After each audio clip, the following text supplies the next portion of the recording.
Fala, estudante, olha só. Durante muito tempo eu imaginei que o estudante fosse um banco de dados, isso mesmo. Hoje em dia eu sei que ele não é um banco de dados, ele é um banco de sentimentos. E é claro que controlar esse emocional dos estudantes é muito importante, tá?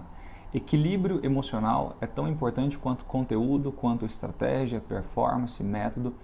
E enfim, o que eu mais vejo por aí são estudantes que não têm esse equilíbrio emocional. E hoje eu estou aqui para te dar algumas dicas bem importantes que eu chamo de mentalidade do estudante de alta performance. Se você não tem essa mentalidade, chances são que talvez você não consiga todo o sucesso nos estudos, assim como você almeja. Bom, olha só, o ser humano ele tem uma tendência natural, um comportamento psicológico natural de exagerar o negativo, né?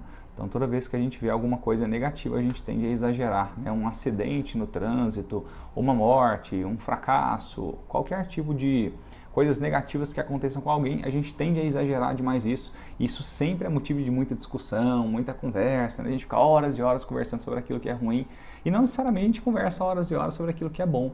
Então a gente tem um bug, né? Um erro aí cerebral que a gente exagera o negativo e não comemora as pequenas vitórias. Isso mesmo. Pode notar que quando você aumenta um ponto que seja no simulado, né? Simulado anterior você tirou, sei lá, 35, no outro você tirou 36 acertos lá em Ciências da Natureza, você não comemora muito isso. Mas se seu resultado for 35 acertos em Natureza e no outro for 27, pode ter certeza que você vai perder seu final de semana inteiro chorando. Bom, e por que isso acontece? Porque o nosso cérebro ele foi concebido não para ser feliz ou ter sucesso, mas para gerar sobrevivência. Então toda vez que a gente vê algo negativo, por um instinto de sobrevivência, a gente tende a exagerar aquilo, dar muito valor àquilo, para que aquilo não repita com a gente ou que não aconteça com a gente. Só que hoje eu tenho uma dica para te dar bem importante para melhorar um pouco isso, que basicamente na vida existem dois caminhos, ou sucesso ou aprendizado, isso mesmo.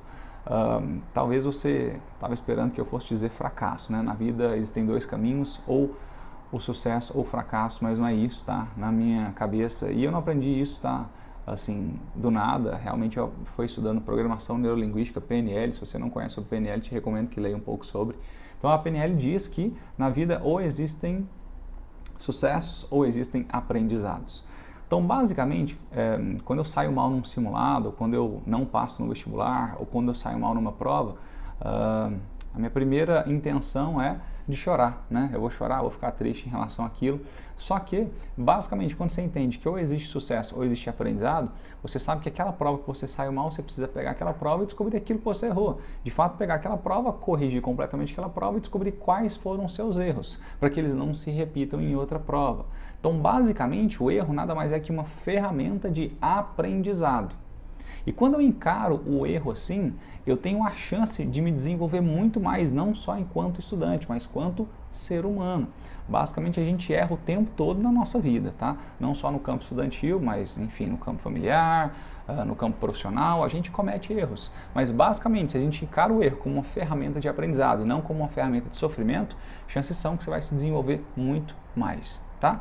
Se você tem um erro simplesmente como uma ferramenta de fracasso, você carrega uma grande âncora no seu tornozelo, você não consegue se desenvolver. Porque se você encara o erro como uma ferramenta de fracasso, você não vai analisar aquele erro buscando aprender com ele. De fato, é simplesmente uma ferramenta de sofrimento.